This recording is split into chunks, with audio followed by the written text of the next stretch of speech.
Absent lors de la première et deuxième journée de ces éliminatoires de la Coupe d'Afrique 2025 pour cause de transfert dans son nouveau club à Ettifaq en Arabie Saoudite, le milieu de terrain ivoirien Seko Fofana fera-t-il son retour en sélection pour ses troisième et quatrième journées de ces éliminatoires de la Coupe d'Afrique 2025? Nous allons au milieu de terrain, voyons vos différentes propositions. Oui, donc à mon niveau, Dorgelès Mao, Franck Kessié, Jean-Michel Seri, Mohamed Diomandé, Ahmad Diallo, Ahmed Junior Traoré, Marcel Gourou, Dorgelès Mao, Franck Kessié, Jean-Michel Seri, Seko Fofana, Mohamed Diomandé, Jean-Philippe Oria, Dorgelès Mao, Franck Kessié, Jean-Michel Seri, Seko Fofana, Diomandé, Ibrahim Sangaré, Roger Stéphane, Dorgelès Mao, Franck Kessié, Jean-Michel Seri, Seko Fofana et Diomandé. Roger Stéphane, pourquoi le retour de Seko Fofana? Non, mais Seko, ça reste Seko Fofana. C'est une interrogation qu'on ne doit même pas se poser parce que Seko est un leader, l'un des patrons de cette équipe des éléphants de Côte d'Ivoire. Je crois qu'il a 5 matchs depuis le début de la saison. Il joue le championnat et la Ligue asiatique, c'est bien ça, mon cher Ballot.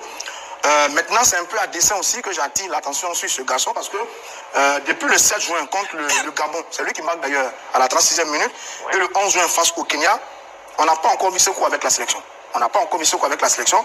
Donc demain, on va avoir des éléments de réponse par rapport à la conférence de presse. S'il est là ou pas, on aura des éléments de réponse. Mais je trouve que Seko Fofana est un joueur très important. Un garçon intelligent, brillant, très bon milieu de terrain. Il a montré ses qualités exceptionnelles depuis qu'il est revenu, depuis qu'il est plus régulier avec les éléphants. Donc oui, je pense que Seko Fofana a sa place dans ce milieu de terrain des éléphants de Côte d'Ivoire.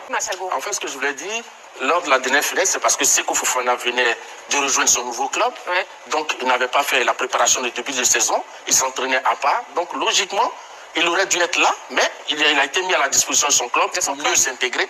Aujourd'hui, il se porte bien, il joue les matchs, il est bon. Donc, naturellement, je crois que Seko Fofana doit retrouver sa place dans cette sélection des Côte d'Ivoire. En tout cas, vous avez tous noté Seko Fofana, à l'exception de Ballot. Vous êtes le seul. Oui, justement, parce qu'Ahmed Junior Traoré, statistiquement, en tout cas, sur la base unique des statistiques, a été buteur cette saison. Il a débuté son championnat avec la Auxerre, à peu près dans les mêmes conditions que Seko Fofana. Il a trouvé, sinon il est en train de s'intégrer dans un nouveau club. Seko Fofana, c'est avec Ettifaq, avec Ahmed Junior Traoré, c'est à Auxerre.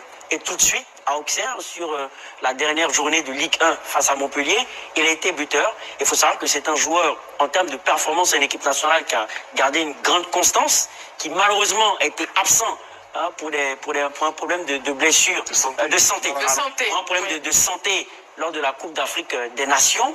Donc pour moi, c'est un retour qui, pour moi, est logique compte tenu de sa prestation dans un nouveau club. Parce qu'il faut préciser que lorsqu'on arrive dans un nouveau club, le temps d'adaptation peut prendre du temps. C'est pas très évident de s'adapter, mais tout de suite, il est arrivé en marquant un but à la Auxerre, raison pour laquelle moi j'estime que sur les stats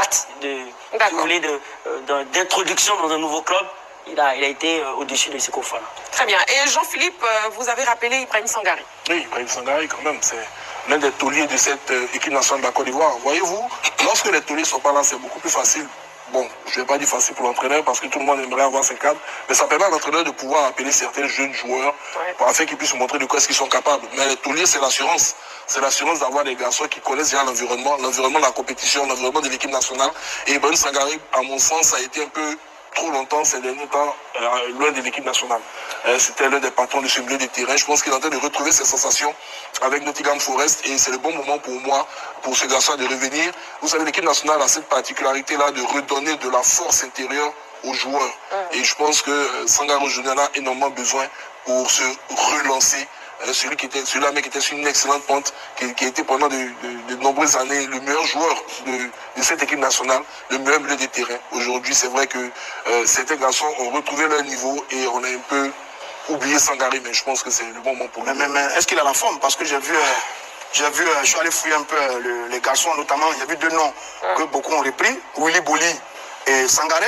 J'ai vu que Willy Boli est blessé en ce moment, à la défense de Nottingham Forest. Et Sangaré Ibrahim n'a pas joué le dernier match, il a un problème de condition physique.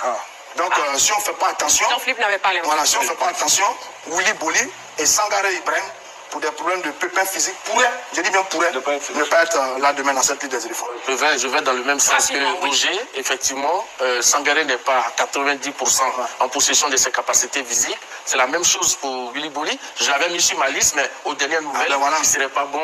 Bref, vous l'avez retiré.